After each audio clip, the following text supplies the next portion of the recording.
Hi students, welcome back to my channel math plus IIT JEE। मैं Santosh sir. हम last lecture में vectors और vector को हमने कैसे डिफाइन करना है, उसका कंपोनेंट्स क्या है, और कोई भी एक वेक्टर दिए तो उसका डायरेक्शन कोसाइंस कैसे फाइंड करना, डायरेक्शन रेशियोज कैसे फाइंड करना, वो सारे के बारे में हमने पढ़ चुका है। और पोजीशन वेक्टर के बारे में हमने पढ़ा है अभी। जनरली वेक्टर तो पता है, डायरेक्शन और मैग्नीट्यूड जो होता है वो फिजिकल क्वांटिटी को हमने बोलते हैं वेक्टर। और जो वेक्टर मतलब जो फिजिकल क्वांटिटी है जिसका सिर्फ मैग्नीट्यूड होता है उसको हमने बोलते हैं स्केलर क्वांटिटी से। जो हमने रियल नंबर्स ले रहे सारे स्केलर्स है, ठीक है, राइट। हमने देखा था 2 डायमेंशनल ज्योमेट्री और 3 dimensional geometry. 2D geometry specially हमने कॉम्प्लेक्स नंबर्स जो है हम पढ़ते कॉम्प्लेक्स नंबर की फॉर्म में, but that completely belongs to 2D geometry है। जो रियल A+IB फॉर्म में होता है, जो रियल पार्ट है वो रियल एक्सिस के ऊपर होगा, जो इमेजिनरी पार्ट है वो वाई एक्सिस के ऊपर होगा, दैट इज इमेजिनरी एक्सिस। कुल मिला के वो 2D ज्योमेट्री है। अभी 3D ज्योमेट्री में हमारा वेक्टर इंट्रोड्यूस होगा। 3D ज्योमेट्री में क्या होगा, एक्स एक्सिस, वाई एक्सिस और जेड एक्सिस होगा, ठीक है। ये टोटल 3 एक्सिस मिलके पूरा स्पेस को R³ मतलब स्पेस को कैसे मतलब कैसे पार्टीशन किया, 8 इक्वल पार्ट्स किया, उसको हमने बोला था ऑक्टेंट्स। हर एक ऑक्टेंट में कोऑर्डिनेट का साइंस मतलब x coordinate, y coordinate, z coordinate का साइन कैसे बदलता है उसका बारे में हमने डिस्कस किया था। अभी आगे कुछ क्वेश्चन मतलब कुछ कॉन्सेप्ट पढ़ते हैं, ठीक है। पहला है जीरो वेक्टर। जीरो वेक्टर ये क्या होता है, जीरो वेक्टर क्या होता है? कोई भी एक वेक्टर है, okay. Zero vector has direction in all directions, all direction, सारे डायरेक्शंस में इसका डायरेक्शन होगा। ऑल डायरेक्शन मतलब it is like a point, okay. Point आपको जो डायरेक्शन चाहिए वो डायरेक्शन ले सकते हैं, ओके, समझा। अब मुझे ये डायरेक्शन में चाहिए, ये डायरेक्शन में भी ये रहेगा, बट इसका मैग्नीट्यूड कितना है? Zero vector has magnitude, okay, magnitude of zero vector is 0। Sir ये कैसे आएगा, मैं आपको बता देता हूँ। जैसा डिस्प्लेसमेंट के बारे में आपने सुना है, मैंने एक पॉइंट ए पे है और ए से बी डायरेक्शन में मूव किया, बी से वापस सी डायरेक्शन में मूव किया, सी से वापस ए डायरेक्शन में आ गया। वापस मैंने इनिशियल पोजीशन पे आ गया, ठीक है। फाइनल डिस्प्लेसमेंट, ओके, डिस्प्लेसमेंट कितना हो जाएगा स्टूडेंट्स? डिस्प्लेसमेंट कितना हो जाएगा? AB plus BC plus CA, okay, तीनों का यूनियन है, मतलब तीनों को जोड़ना है। मेरा अल्टीमेटली देखो मैं इधर था, आप देख रहे इधर है, आप बाहर जाके आए, तब तक मैंने पूरा घूम के आया, वापस इधर ही जगह पे हूँ। आपके हिसाब से मैं किधर चेंज हुआ, मेरा पोजीशन चेंज ही नहीं हुआ। दिस कुल मिला के क्या हो जाएगा, A से A ही है, वापस मैंने A से A क्यों आया? ये जो वेक्टर जो होता है इसको हमने बोलते हैं नल वेक्टर और जीरो वेक्टर, नल वेक्टर और zero vector. null vector having direction in all directions and its magnitude is 0, ठीक है। ये बात हमने नल वेक्टर बोल सकते हैं। और ट्रायंगल में प्रॉपर्टी भी आ जाएगा। कोई भी एक ट्रायंगल में AB bar plus BC bar plus CA bar, this will be equal to AA bar. AA bar is nothing but null vector, ठीक है। ये है। उसके बाद unit vector. What is unit vector? Okay, unit इससे नाम से ही पता चल रहा है, जो वेक्टर है जिसका मैग्नीट्यूड 1 होता है। Vector having magnitude 1, magnitude is equal to 1। For example मैंने वेक्टर A बार लिया जिसका मैग्नीट्यूड 1 है, तो we can say A is unit vector, ठीक है। A को हमने बोल सकते हैं यूनिट वेक्टर, ठीक है। If A is a unit vector, A बार को हम ऐसे भी रिप्रेजेंट कर सकते हैं A कैप। इसका मतलब A cap is nothing but it represent a unit vector. कोई भी यूनिट वेक्टर होता है उसके ऊपर बार की जगह पे कैप रखो, इससे पता चलेगा आपको it is a unit vector जिसका मैग्नीट्यूड 1 है, ठीक है। उसके बाद ये यूनिट वेक्टर के ऊपर आपको कुछ क्वेश्चंस आ सकता है। मैंने एक वेक्टर लिया A बार, ठीक है। मुझे पूछा है unit vector along A bar. A बार की जो डायरेक्शन है इसका डायरेक्शन में यूनिट वेक्टर क्या है? सो देखो वेक्टर का कॉन्सेप्ट आपको समझना है तो देखो मैं 4-5 वेक्टर्स लिखता हूँ, इसमें इक्वल वेक्टर्स आपको पढ़ना है। तो इक्वल वेक्टर्स का डेफिनेशन आ जाएगा, वो बता देता हूँ इक्वल वेक्टर क्या होता है। सो मैं इधर एक वेक्टर ड्रा किया जिसका मैग्नीट्यूड मुझे पता है। सो इधर से इधर तक इसका मैग्नीट्यूड मान लो 4 यूनिट्स, मान लो 4 यूनिट्स। मैं इधर भी एक वेक्टर सेम डायरेक्शन में ड्रा किया जिसका भी मैग्नीट्यूड 4 है, जिसका भी मैग्नीट्यूड 4 है। सो ए वेक्टर को मैंने ए बार लिया, ए वेक्टर को मैंने बी बार लिया। So both having same direction, both having same magnitude, then we can say A bar is equal to B bar. ये दोनों अलग अलग नहीं है, ये वेक्टर को अपने शिफ्ट कर सकते हैं, लैटरल शिफ्ट कर सकते हैं, ठीक है। सो लैटरल शिफ्ट मतलब वेक्टर को इधर लिखो या इधर लिखो, इधर लिखो, इधर लिखो, इधर लिखो, इधर लिखो, इधर लिखो, किधर भी लिखो प्लेन में, ओके, प्लेन में या स्पेस में, without changing, without affecting the direction as well as magnitude. You can shift the vector anywhere. Okay. So वो वेक्टर अलग अलग नहीं है, सारे सेम वेक्टर से, इक्वल वेक्टर से, ठीक है। सो एक सिंपल सी बात बता देता हूं मैंने। फॉर एग्जांपल एक प्लेन है, सो ये प्लेन का परपेंडिकुलर में यूनिट वेक्टर्स जिसका मैग्नीट्यूड 1 है, कितना ले सकता हूं मैंने, देखो इधर इधर इधर इधर इधर, बहुत सारे इनफाइनाइट नंबर ऑफ आएगा, but there is not infinite vectors. So there is only one vector which is perpendicular to the plane in this particular direction। और ये प्लेन को पीछे साइड भी दूसरी डायरेक्शन में और एक वेक्टर होगा, उधर भी बहुत सारे वेक्टर्स आएंगे, बट वो सारे वेक्टर्स अलग अलग नहीं है, सभी सेम है। So we can consider them as only one vector. So there is only one vector in a particular direction perpendicular to this plane, okay. ये प्लेन का परपेंडिकुलर में ये डायरेक्शन में एक ही वेक्टर होगा, यूनिट वेक्टर, और पीछे की साइड और एक वेक्टर होगा, दो। टोटली कोई भी एक प्लेन है, ओके। मैं एक प्लेन लेता हूँ, ऐसा एक पेपर लेता हूँ, इसका परपेंडिकुलर में यूनिट वेक्टर्स कितना है, इधर एक है, सेम टू सेम नीचे साइड भी एक होगा। सो टोटल 2 वेक्टर्स होगा। So there will be 2 unit vectors which are perpendicular to the plane. But आपको दिखता है कितना, देखो इधर एक, इधर इधर इधर, बहुत सारे, बट ये सारे को कंसीडर नहीं करना, this all are equal vectors, so which should be treated as only one vector, ठीक है। सो फाइनली इधर साइड एक यूनिट वेक्टर, पीछे की साइड एक यूनिट वेक्टर है। तो आप अलग अलग जगह पे ड्रा करो तो भी it is treated as a same vector. You can shift, a vector को मैंने इधर इधर इधर इधर किधर भी लिखो, वही वेक्टर है, वो चेंज नहीं होगा, ठीक है। अभी इधर आ जाते। सो ये जो वेक्टर है इसका डायरेक्शन में मुझे यूनिट वेक्टर चाहिए, तो कुछ नहीं, इसका जो भी लेंथ होता है उसको काट दो, यूनिट लेंथ चाहिए आपको। सो मुझे क्या करना है, ये जो वेक्टर है, ओके, ए कैप फाइंड करना है। तो ए कैप क्या होगा, ए बार जो वेक्टर होता है इसका मैग्नीट्यूड को रिड्यूस करके 1 करना। मान लो इसका मैग्नीट्यूड 5 है, तो उसको रिड्यूस करके 1 बनाना है, तो 5 से डिवाइड करो, तो मतलब उसका खुद का मैग्नीट्यूड से डिवाइड करो, okay. So you will get A vector, unit vector in the direction of a bar by dividing with its own magnitude, ठीक है। जो वेक्टर का डायरेक्शन में यूनिट वेक्टर चाहिए उसको क्या करना है, वही वेक्टर को खुद का मैग्नीट्यूड से डिवाइड करो, तो आपको यूनिट वेक्टर आ जाएगा वो ए का डायरेक्शन में। Same to same unit vector opposite in the opposite direction of, in the opposite direction of a bar। सो इधर आपको एक देखना है, फॉर एग्जाम्पल इधर मैंने एक वेक्टर ले रहा हूं a bar, okay, same to same magnitude वाला, सेम टू सेम मैग्नीट्यूड वाला वेक्टर मैंने इधर नीचे ले रहा हूं, same magnitude, but direction opposite लिया हूं। सो ये वेक्टर हो जाएगा माइनस ए बार, माइनस ए बार। इसको हमने बोलते हैं negative of a vector, negative of a vector, इसका मतलब है उसको माइनस से मल्टीप्लाई करो, ऑटोमेटिकली उसका नेगेटिव वेक्टर आ जाएगा। So negative vector. सो इधर भी आपको ये का डायरेक्शन का अपोजिट डायरेक्शन पूछा है तो माइनस है, और यूनिट वेक्टर पूछा है तो क्या हो जाएगा, माइनस ए, क्या, that is minus A bar upon mod a bar, ठीक है।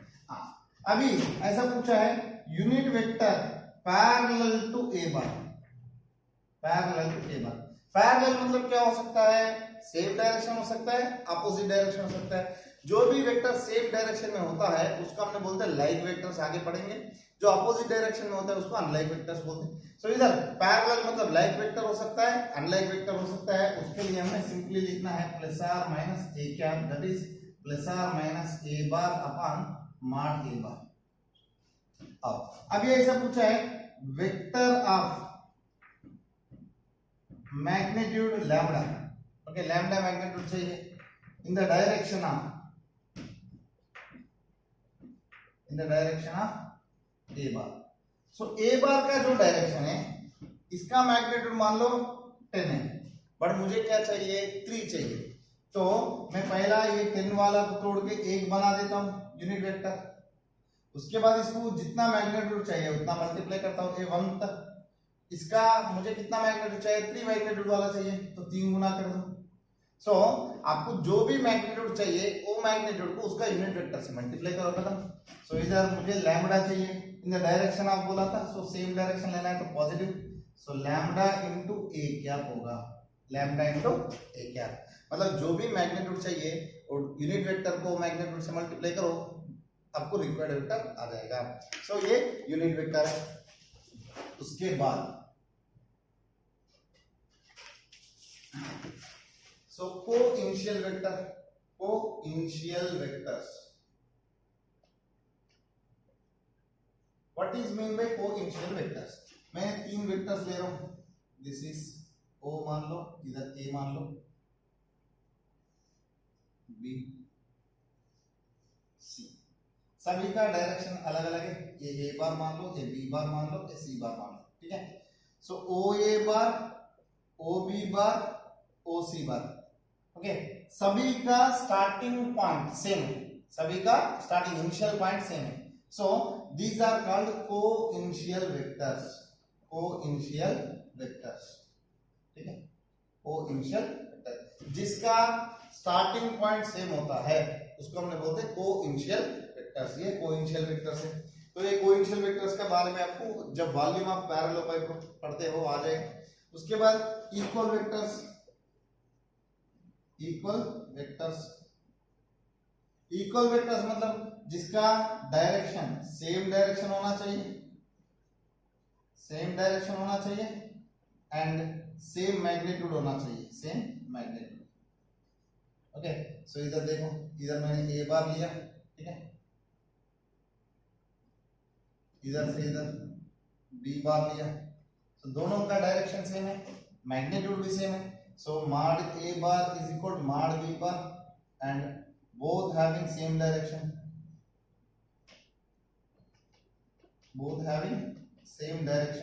then we can say a bar vector is equal to b vector, okay, a vector is equal to b vector।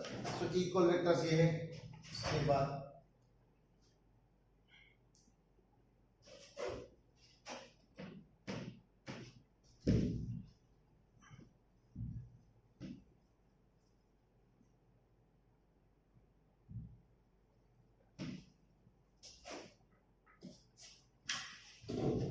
उसके बाद negative vector बोला था, negative of a vector same magnitude होना चाहिए but direction opposite होना चाहिए, okay.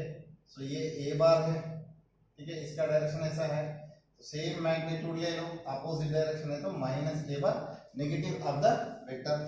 उसके बाद parallel vectors, okay, parallel vectors मतलब सो पैरेलल होना चाहिए, जैसा having same direction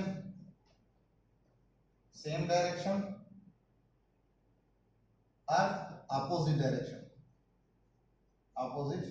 same direction हो सकता है या अपोजिट डायरेक्शन। फॉर एग्जांपल इधर मैंने एक ले रहा हूं ए बार, उसके बाद भले लेंथ अलग अलग होने तो कोई प्रॉब्लम नहीं है, ए बी बार इसका डायरेक्शन और ए वेक्टर जो है सी बार इसका अपोजिट डायरेक्शन है। So a bar is parallel to B bar, B bar is parallel to C bar, C bar is parallel to A bar, ऐसा लिख सकते हैं।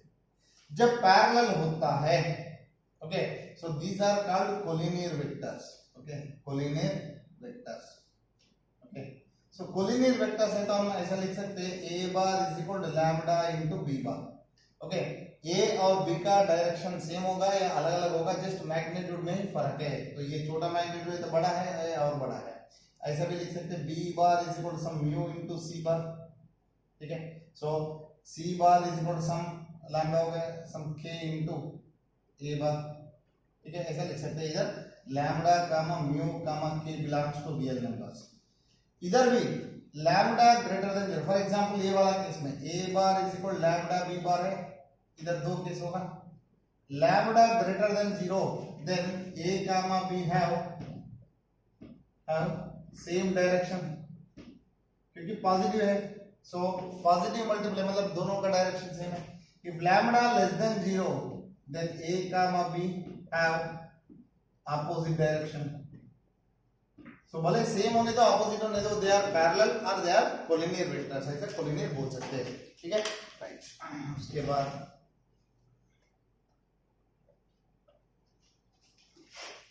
ये बेसिक से ये थोड़ा आपको आ गया है तो आप चैप्टर में आपको अच्छा से ग्रिप आ जाएगा। उसके बाद इधर आप so non collinear vectors, okay, non collinear vectors. Non collinear vectors मतलब क्या है, फॉर एग्जांपल a बार है, this can not be written as lambda into b bar, मतलब इसका डायरेक्शन अलग है, इसका डायरेक्शन अलग है, कभी ये दोनों सेम नहीं होगा, ये a बार है, ये b बार है। ठीक है, सो a बार का b बार का डायरेक्शन अलग अलग है, so we can not write in the form of a bar is equal lambda b bar, these are called non collinear vectors. उसके बाद कोप्लेनर वेक्टर्स, ये इंपॉर्टेंट टॉपिक है। What is mean by coplanar vectors? So 3 or, इधर compulsory minimum 3 लेना है, 3 or more vectors are coplanar if they lie in the same plane, एक ही plane में है तो कोप्लेनर बोल सकते हैं। ठीक है, तो जब कोप्लेनर होता है, देखो एक ही प्लेन में, फॉर एग्जांपल इधर एक वेक्टर a बार है, सो इधर एक वेक्टर b बार है, सो इधर एक वेक्टर c बार है। So if they are coplanar then इधर आपको अभी आएगा linear dependent and independent, so इसको हमने बोलते हैं कोप्लेनर है तो 3 vectors a bar comma b bar comma c bar are coplanar, coplanar है तो ओके। और 3 वेक्टर्स का डिटरमिनेंट जो है 0 होगा। डिटरमिनेंट कैसे ढूंढना मैं बता देता हूं, ओके। डिटरमिनेंट 0 होगा and they are called linearly dependent. What is mean by linear dependent, वो भी हमने आगे पढ़ा। लीनियर डिपेंडेंट मतलब क्या होता है, कोई भी एक वेक्टर को हमने बाकी दोनों का लीनियर कॉम्बिनेशन में लिख सकते हैं। Some x into b bar plus some y into c bar, इधर x comma y belongs to r, okay. So इसको हमने बोलते हैं लीनियर कॉम्बिनेशन, ओके। सो जब तीनों एक ही प्लेन में होता है, एक वेक्टर को बाकी दोनों का लीनियर कॉम्बिनेशन में लिख सकते हैं हम। ठीक है, सो उसको हमने बोलते हैं लीनियरली डिपेंडेंट वेक्टर। जब लीनियरली डिपेंडेंट होता है कंपलसरी एक ही प्लेन में रहेगा, एक ही प्लेन में है तो कंपलसरी उसको हमने बोलते हैं कोप्लेनर वेक्टर्स। ठीक है, right.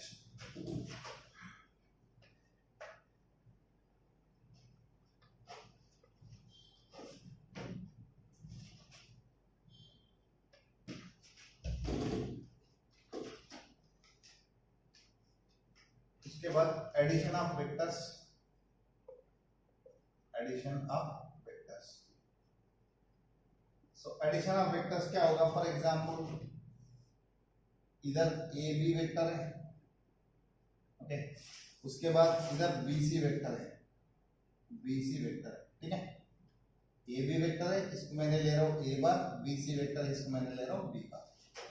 So A B bar plus B c bar, ये दोनों का एडिशन करें तो देखो सिंपल डिस्प्लेसमेंट का लॉजिक है, इधर से एक पर्सन इधर मूव हो गए, फिर वापस ए डायरेक्शन में हो गए, सी पे पहुंच गया है। सो फाइनल डिस्प्लेसमेंट क्या होता है, that is called resultant vector.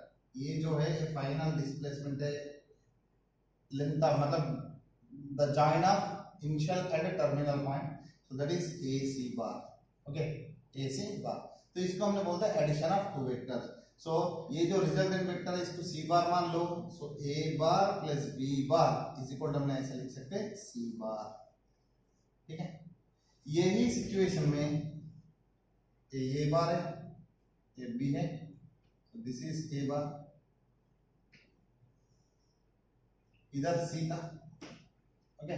सो ये डायरेक्शन है तो B bar, same to same opposite direction में मैं ले रहा हूं बराबर C dash. Okay, same length में ये हो जाएगा अपोजिट डायरेक्शन में तो माइनस बी बार। अभी इसको मैं ज्वाइन करता हूं। ओके, ए सी, ए सी कैसे आया, ए सी डैश कैसे आया आपको, A B plus B C dash. So this will become A bar minus B bar है, दैट इज इसको हमने लेते सम डी बार या सम डी बार, ठीक है, या सी डैश बार ले सकते कोई भी। ओके, सो ये जो एसी वेक्टर जो है, एसी डायरेक्शन जो है कैसे रहेगा, a bar plus of minus B bar, plus of minus b को हमने माइनस ले सकते हैं। इधर से आपको एडिशन ऑफ वेक्टर हो गया, इधर से आपको सबट्रैक्शन ऑफ वेक्टर्स भी हो गया, ठीक है। तो उसके बाद आपको ऑलरेडी पढ़ा है, इसको हमने बोलते हैं ट्रायंगुलर ला। उसके बाद parallelogram law. What is mean by parallelogram law, आपको पैरेललोग्राम में दो एडजेसेंट साइड दिया है, so A B C D, ये जो साइड दिया है ए बार, ये जो साइड दिया है बी बार। आपको पता है पैरेललोग्राम में opposite sides are equal and having same direction parallel, so इसका भी ए बार होगा, इसका भी बी बार होगा, ठीक है। अभी सी क्लियरली पता चल रही है, ये जो ए सी है, ओके, सो ए सी बार कैसे आएगा, a B bar plus B c bar, so ये हो जाएगा a bar plus b bar, one diagonal आया, this I am writing as b bar. Next दूसरा डायगोनल जो है, दूसरा diagonal d b bar, okay, ये कैसे आएगा, सो डी बी बार को मैंने ऐसा लिख सकता हूं, d a bar plus A B bar. So d a bar देखो आपको ए डी है बट डी ए नहीं है, डी ए को मैंने माइनस ए डी बार लिख सकता हूं plus A B bar. So A B bar हो जाएगा a bar minus A D bar हो जाएगा B bar. So this is another diagonal D two. So parallelogram, diagonals of parallelogram, okay, diagonals of parallelogram क्या आएंगे, ए bar plus b bar एक आ जाएगा and A bar minus B bar एक आ जाएगा, that depends on the direction. इधर B bar minus ए bar भी हो सकता है, क्योंकि मैंने डी बी लिया, बी डी लिए तो वो होगा, और ए सी लिया, सी ए लिए तो माइनस ए माइनस बी हो जाएगा, बट वो डिफरेंस है। So sum of the two adjacent side and difference of two adjacent sides is nothing but diagonals of parallelogram. ये पैरेललोग्राम लॉ है। तो उसके बाद तो एडिशन और सब्ट्रैक्शन की जो प्रॉपर्टीज है सबको पता है।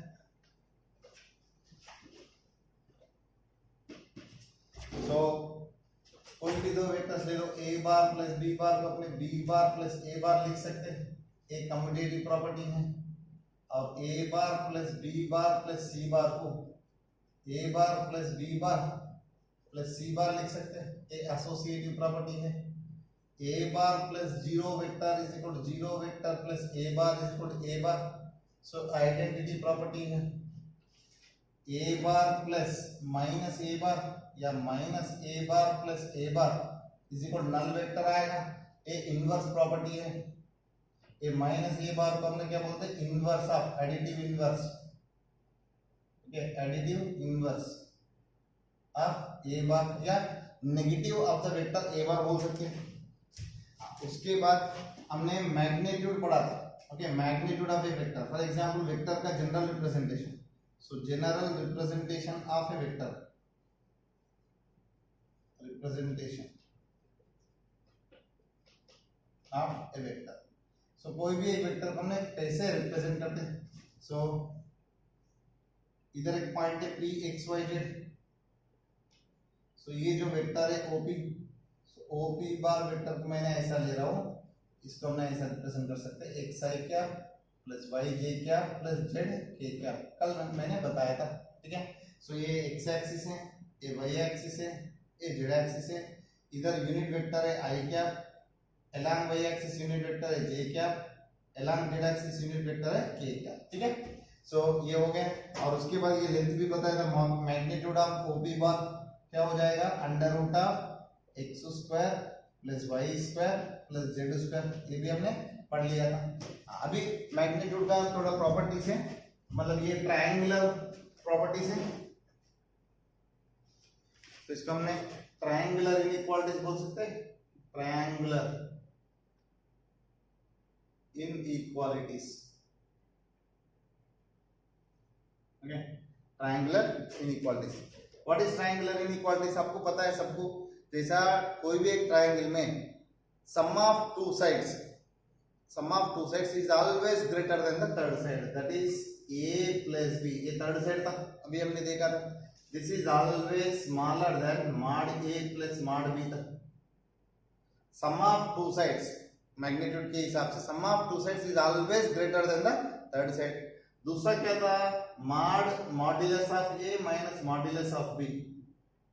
Okay, difference of two sides is always smaller then the third side a minus b। जब आपने नीचे ड्रा किया था a माइनस b आया वो केस में, so difference of two sides is always smaller then the third side, mod a minus b। ये दोनों को हमने बोलते हैं ट्रायंगुलर लॉस। ठीक है, ट्रायंगुलर लॉस है। उसके बाद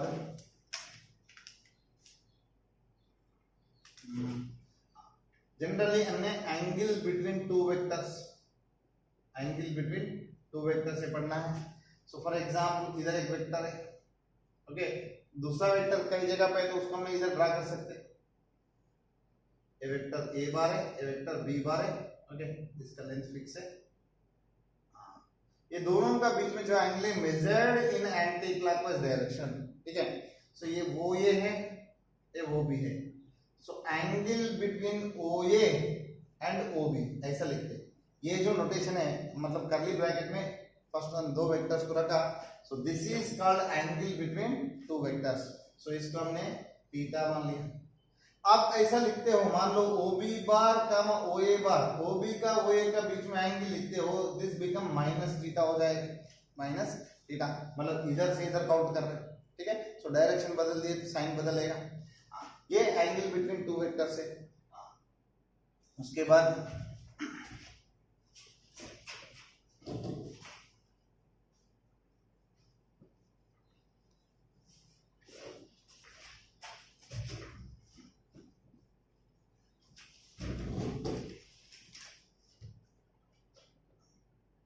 so if A bar plus B bar bisects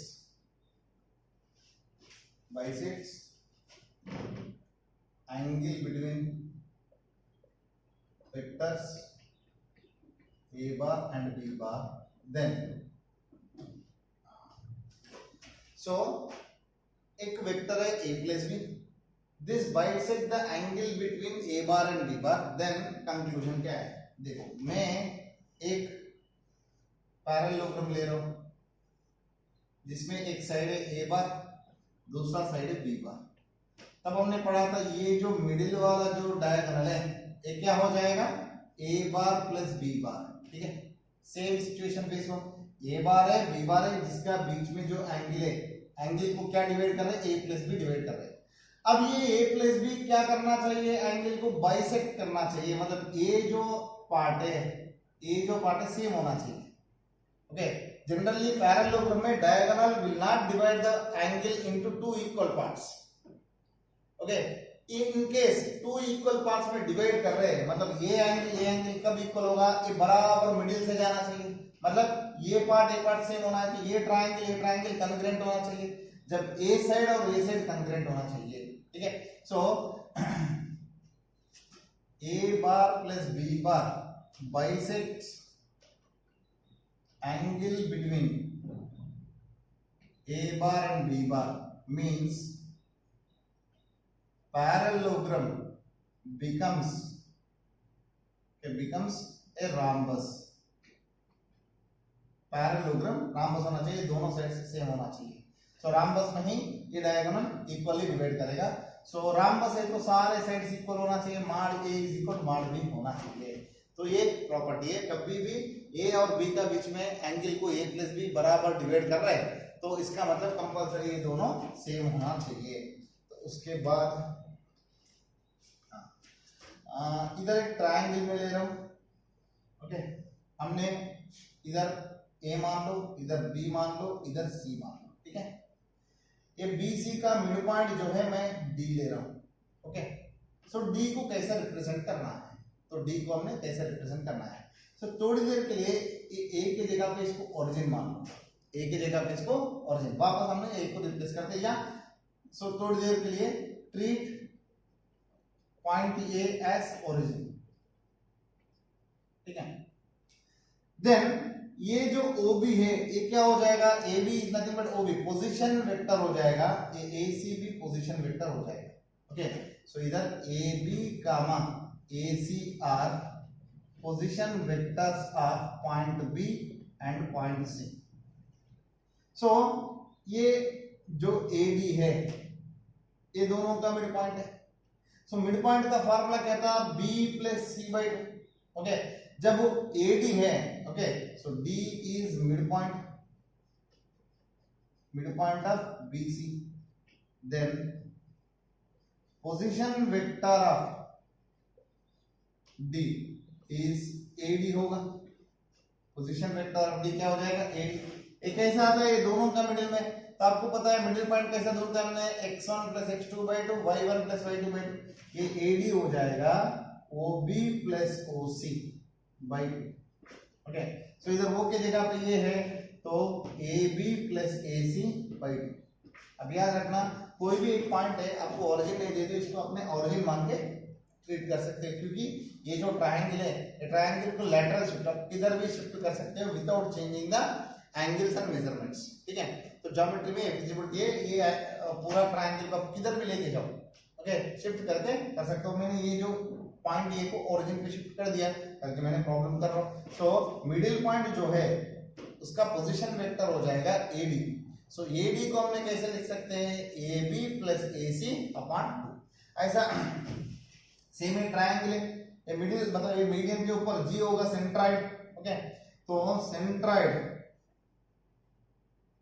centroid का पोजीशन वेक्टर OG को, ओके, अभी इधर O समवेयर है, OG को हमने कैसे लिख सकते हैं, OA plus OB plus OC/3। ये आपको सबको पता है, तो 10th क्लास में पढ़ा था सेंट्राइड का formula x1 plus x2 plus x3/3 y1 plus y2 plus y3/3, same इधर सेम आ जाएगा, ठीक है। उसके बाद तो आपको एक पॉलीगन दिया है, pentagon A B C D E ऐसा दिया है, ठीक है। तो इधर ऐसा बोला है AB plus AE plus BC plus DC plus ED plus AC, इसका वैल्यू क्या होगा इन टर्म्स ऑफ AC। ये एक बार क्वेश्चन पूछा है, sum lambda into AC what is lambda value, कुछ कॉम्पिटिटिव एग्जाम में पूछा है बेस्ड ऑन ओनली एडिशन। देखो AC के टर्म्स में चाहिए, अब AC को मैं ज्वाइन करता हूं, देखो AB प्लस BC मिलाए तो आपको आ जाएगा AC।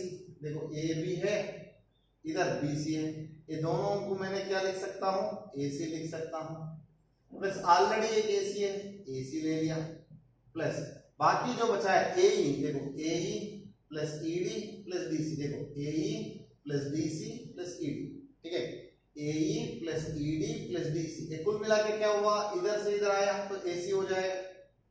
सो टोटल कितना AC आया, 3AC बार आया, सो लैम्डा वैल्यू आ जाएगा 3। ये एक बार कॉम्पिटिटिव एग्जाम्स में पूछा है, सो ये क्वेश्चन है। और इसको अपने हेक्टागन पे भी ले सकते हैं, मतलब 6 साइड्स लेके भी आप कर सकते हैं, जैसे बेंजिंग रिंग जैसे, ओके। तो उसमें सेम टू सेम ऐसा है, सारे साइड्स को आप ले लो, ये तो आपको 3 टाइम्स ऑफ डायगोनल आ जाएगा।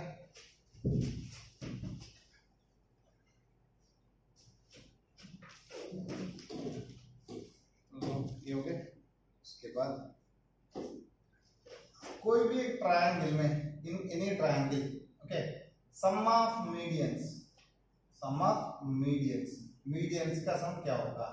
देखो ये ट्रायंगल ले रहा हूं मैंने A B C, ठीक है, इधर D इधर E इधर F ले रहा हूं, ठीक है। सो AD एक मीडियन होगा, BE एक मीडियन होगा, CF भी दूसरा मीडियन होगा। अभी तो हमने कर लिया है, तो AD मिड पॉइंट D है तो BC का मिड पॉइंट D है, तो AD को कैसे लिख सकता हूं मैंने, AD को AB प्लस AC/2 लिख सकता हूं। और बीई को कैसे लिख सकता हूं, बीई को बीसी प्लस बीए अपॉन 2, और सीएफ को कैसे लिख सकता हूं, सीबी प्लस सीए अपॉन 2। अब ये तीनों का सम लेना, AD plus BE plus CF is equal 1/2 into, अब देखो AB plus BA, AB plus BA, next AC plus CA, AC plus CA, next BC plus CB, BC plus CB। ये क्या हो जाएगा student, half into this will be AA, BB, this is also AA, this is BB। तो total कितना आएगा, अभी तो हमने पढ़ लिया AA वेक्टर हो जाएगा null vector, so half into null vector, that is total null vector. So sum of medians in the triangle is always 0. Sum of medians in the triangle is always 0. याद रखना median मतलब आपको A से ही चालू करना, DA नहीं लेना, AD BE CF ये तीनों का सम हमेशा 0 होगा, ठीक है। और उसके बाद पैरेलल वेक्टर्स का बारे में हमने पढ़ा था, parallel vectors, okay. Parallel vectors A bar comma B bar are parallel या collinear vectors, okay. So parallel vectors are collinear vectors है, तो क्या होना चाहिए, मैंने बताया था A bar is equal lambda B bar, okay. So A bar जो वेक्टर है इसको हमने ऐसा लिख सकते हैं, A1 I cap plus A2 J cap plus A3 K cap is equal lambda into इधर B1 I cap plus B2 J cap plus B3 K cap. So हमेशा याद रखना, जैसे दोनों ऑर्डर पे हम लेते थे 1 comma 2 is equal to x comma y है, तो हम कंपेयर करके x वैल्यू 1 y वैल्यू 2 लेते थे, तो कंपैरिजन। सो दोनों साइड x कोऑर्डिनेट, दोनों साइड y कोऑर्डिनेट सेम होगा। ऐसा इधर भी दोनों side i components j components k components अलग अलग में इक्वल होगा। सो a1 इज इक्वल टू ये हो जाएगा lambda b1, a2 is equal हो जाएगा lambda b2, a3 is equal हो जाएगा lambda b3। So from this a1 by b1 is equal to a2 by b2 is equal to a3 by b3 is equal to lambda हो जाएगा। So ये condition, if two vectors parallel है so corresponding components का ratio जो है same होना चाहिए, तभी हमने बोल सकते हैं दो वेक्टर्स पैरेलल है या कोलिनियर है। भले पॉजिटिव हो सकता है, लैम्डा पॉजिटिव हो सकता है या negative. In case lambda value positive आया, दोनों का डायरेक्शन सेम है, लैम्डा वैल्यू नेगेटिव आया, दोनों का डायरेक्शन अलग अलग है, और लैम्डा वैल्यू 1 से कम है तो डिनोमिनेटर वैल्यू ज्यादा है, मतलब बी वेक्टर बड़ा है, लैम्डा वैल्यू 1 से ज्यादा है तो ए वेक्टर ज्यादा है मैग्नीट्यूड के हिसाब से, ठीक है। सो ये क्वेश्चन हम ऐसा कर सकते हैं। उसके बाद कुछ क्वेश्चन है,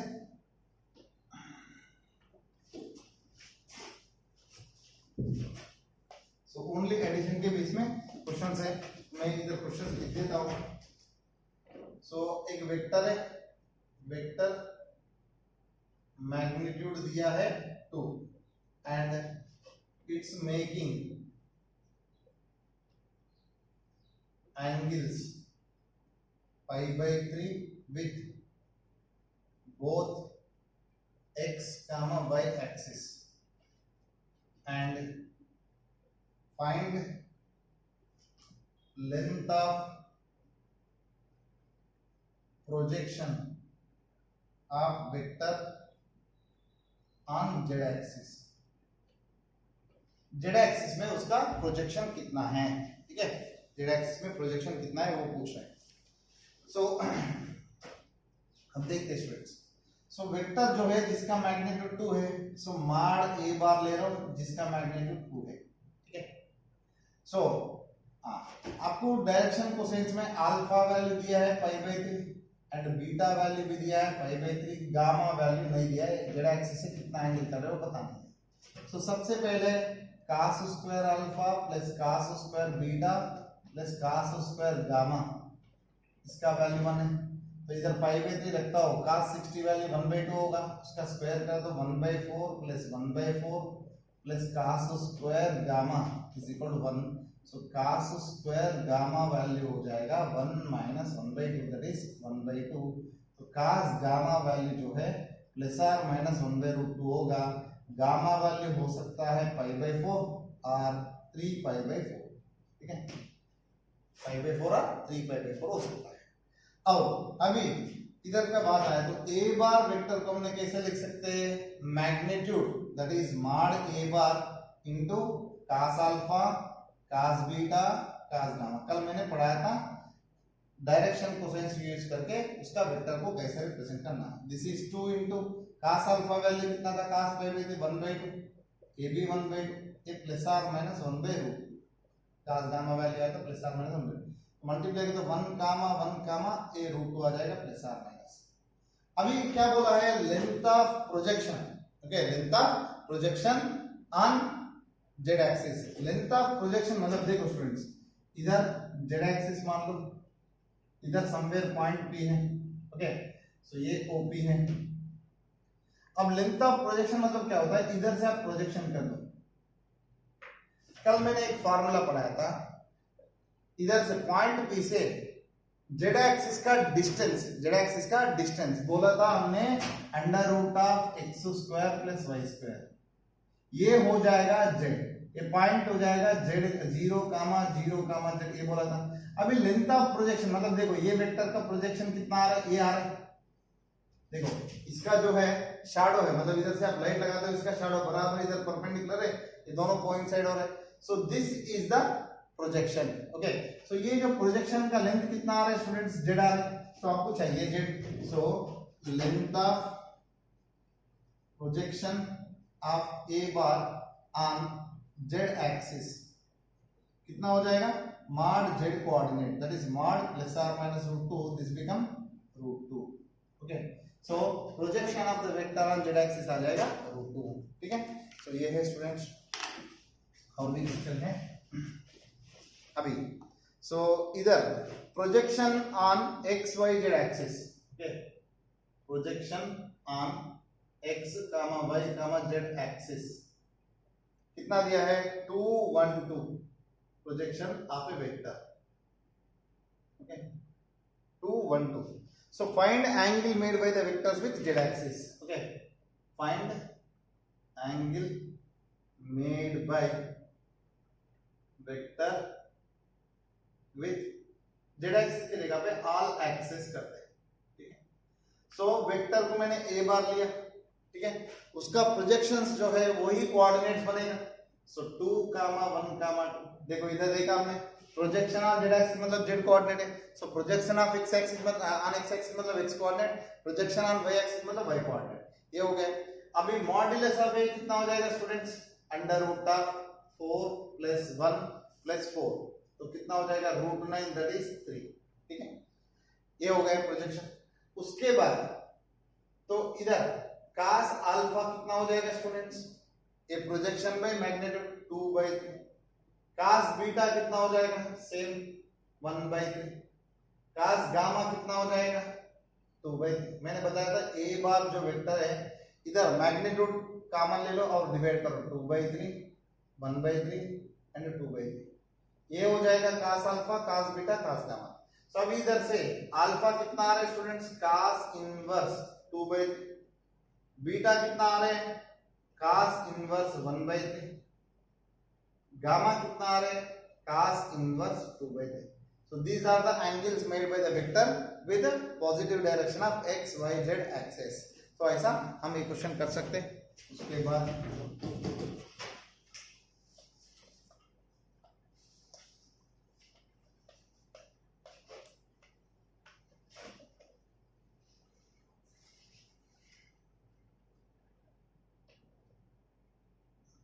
इधर ऐसा पूछा है question, find the vector in the direction of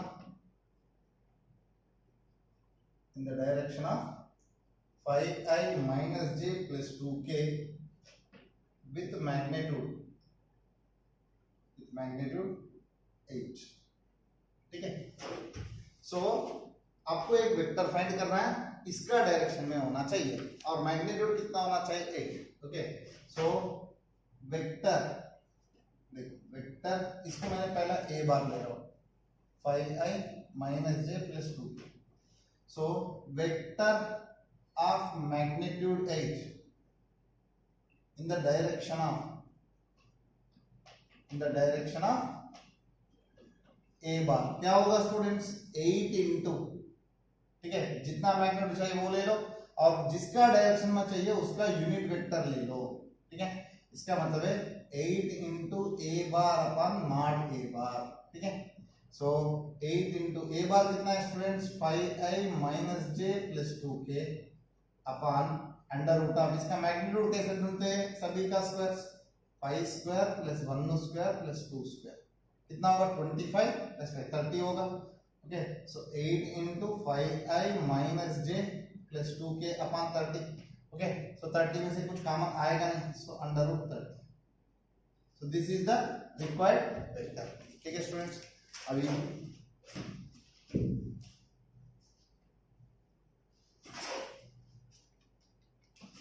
अभी पॉइंट P दिया है 1, 2, 3, पॉइंट Q दिया है 4, 5, 6, find unit vector in the direction of PQ। सो पहला PQ का डायरेक्शन में यूनिट वेक्टर पूछा है स्टूडेंट, सो सबसे पहले मुझे PQ बार फाइंड करना है। तो मैंने आपको बोला था इधर ओरिजिन है, इधर पॉइंट ये है, इधर पॉइंट B है, सो मुझे AB वेक्टर फाइंड करना है। तो A से O गया मैंने, O से B गया, ठीक है।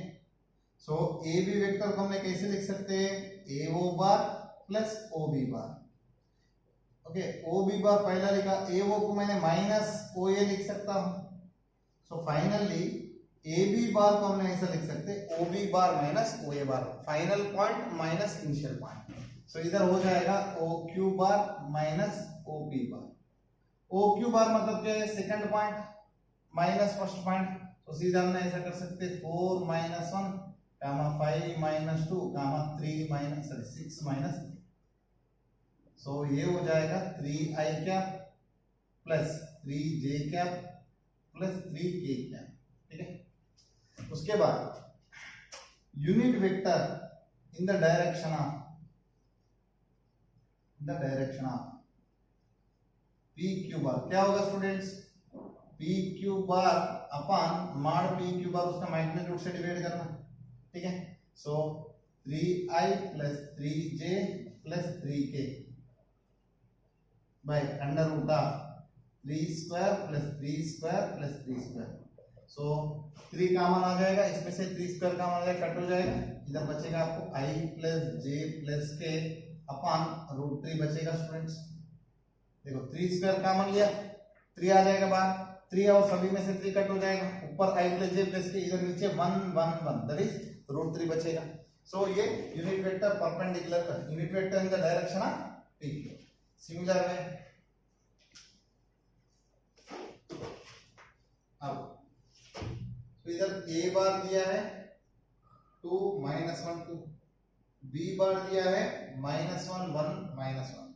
So find unit vector in the direction of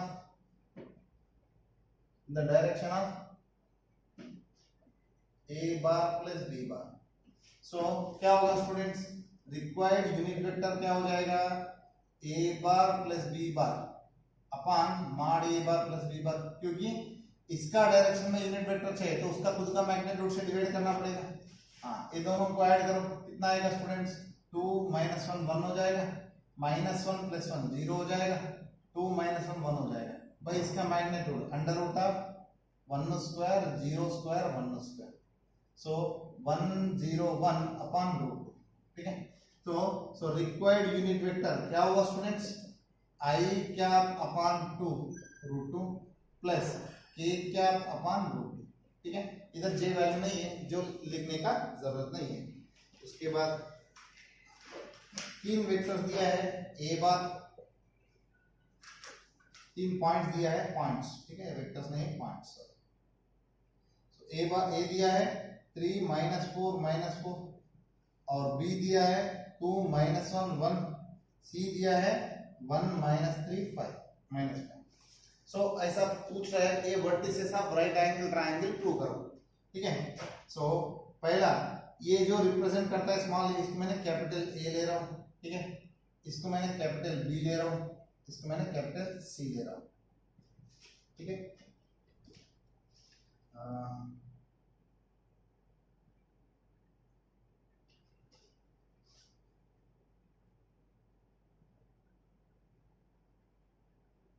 sorry students, ये वेक्टर सी है, ठीक है, ए बार पॉइंट्स नहीं है, वेक्टर सी है, बी बार और सी बार, ठीक है। सो ये साइड से देखो, ये ट्रायंगल है, ठीक है, मान लो मैं रफली ड्रा कर रहा हूँ, ए बार बी बार सी बार। सो ये जो वेक्टर जो है, ओके, ये जो वेक्टर्स हैं राइट एंगल ट्रायंगल का साइड्स को रिप्रेजेंट कर रहा है, ऐसे कैसे प्रूव करना है? तो मैग्नीट्यूड ऑफ ए ले लो, कितना आएगा स्टूडेंट्स, इसका स्क्वायर 9 प्लस 16 प्लस 16 32 प्लस 9 41 हो जाएगा, अंडर रूट माड बी बार ले रहा हूं, ठीक है, तो कितना हो जाएगा, अंडर रूट 4 प्लस 1 प्लस 1 कितना हो जाएगा, रूट 6 माड सी बार ले रहा हूं, कितना होगा students, so 1 plus 9 plus 25 that is root 35, okay. अब देखते हैं स्टूडेंट्स, राइट एंगल ट्रायंगल होना है तो क्या होना चाहिए, sum of the squares of two sides should be equal to square of third side, okay। so इधर mod b square plus mod c square ले रहा हूं, कितना आएगा students, 35 plus 6 that is 41, this will be mod a square, therefore a bar comma b bar comma c bar are sides of a right angle triangle, right angle। सो ऐसा आप prove कर सकते हैं। पॉइंट्स दिए तो अब क्या करना चाहिए, ए बी लेंथ फाइंड करो, बी सी फाइंड करो, सी ए फाइंड करो, तो भी आपको आ जाएगा।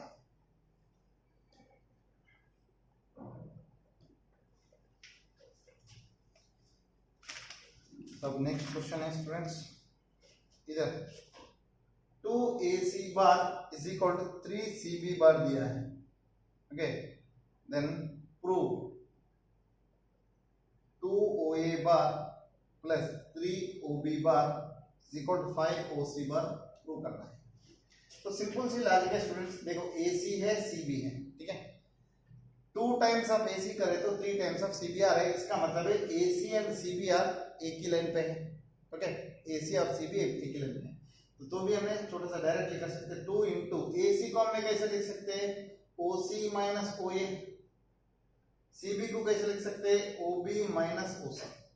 अब क्या हो जाएगा, 2oc bar minus 2oa bar is equal to 3ob bar minus 3oc bar, ठीक है। अब माइनस 3 को इधर लाओ, ये माइनस 2 को इधर लाओ, 5oc bar is equal to 3ob bar plus 2oa bar, बस प्रूफ हो गया। बहुत आसान है, ये बेसिक लेवल के क्वेश्चन थे स्टूडेंट्स, ठीक है। सो आगे बढ़ते हैं।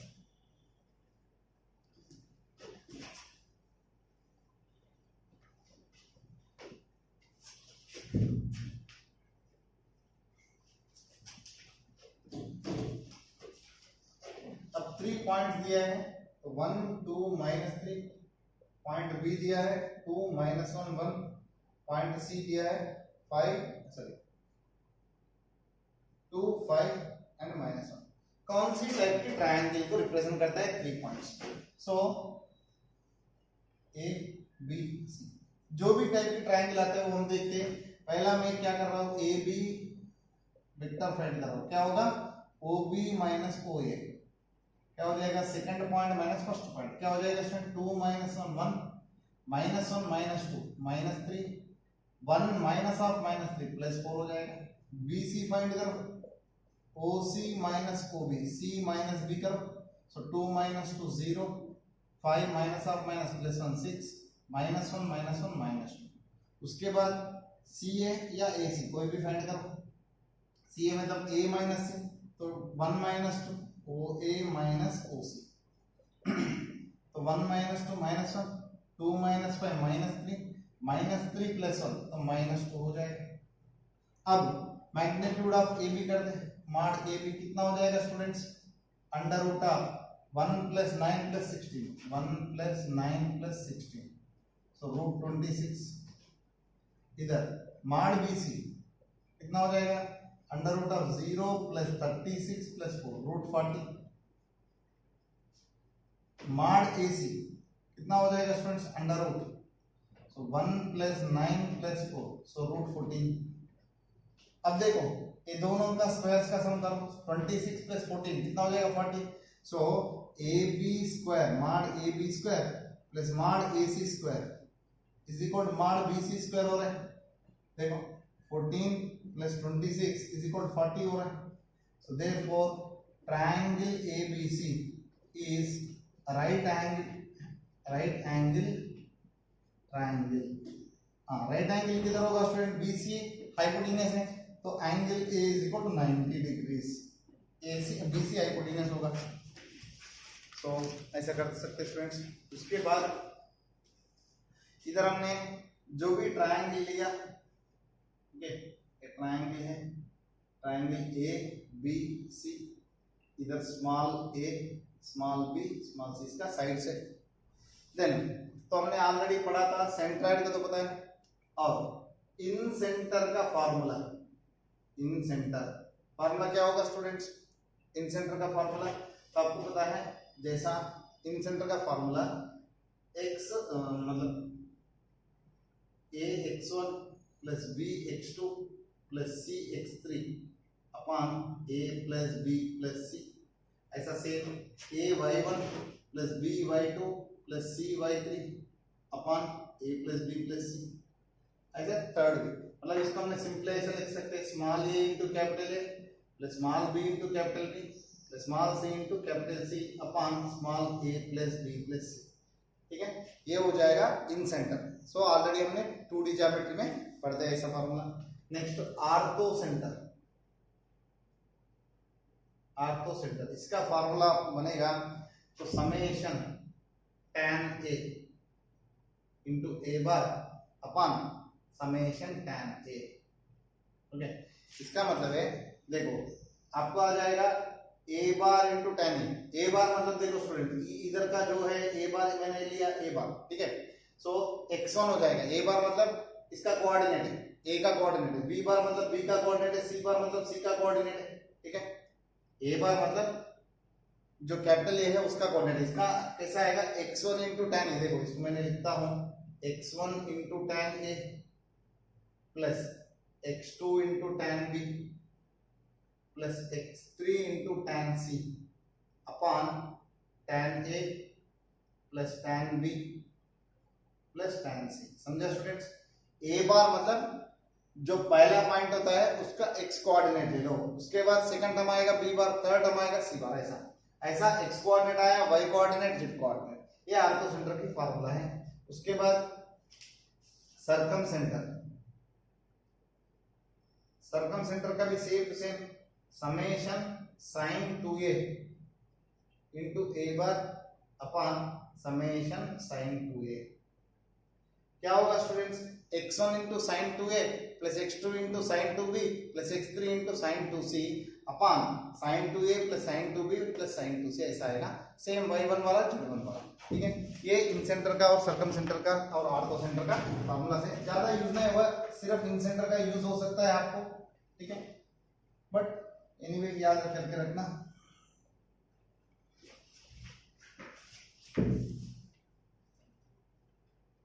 So circumcenter मतलब क्या होगा students, the point which is equidistant from all the vertices, in centre क्या है, the point which is equidistant from all the sides, ठीक है, right। So अभी इधर पॉइंट A दिया है 6 कामा -7 कामा 0, पॉइंट B दिया है 16 कामा -19 कामा -4, पॉइंट C दिया है 0 कामा 3 कामा -6, पॉइंट D दिया है 2 कामा -5 कामा 10, ठीक है। इधर स्टूडेंट्स आपको पॉइंट ए पता है, पॉइंट बी पता है, ठीक है, बीच में एक पॉइंट पी है, okay. So P divides A B vector in the ratio m/n, internally मान लो, इंटरनली, ठीक है। सो हम ऑलरेडी पढ़ चुका है mn, इधर समवेयर ओरिजिन है,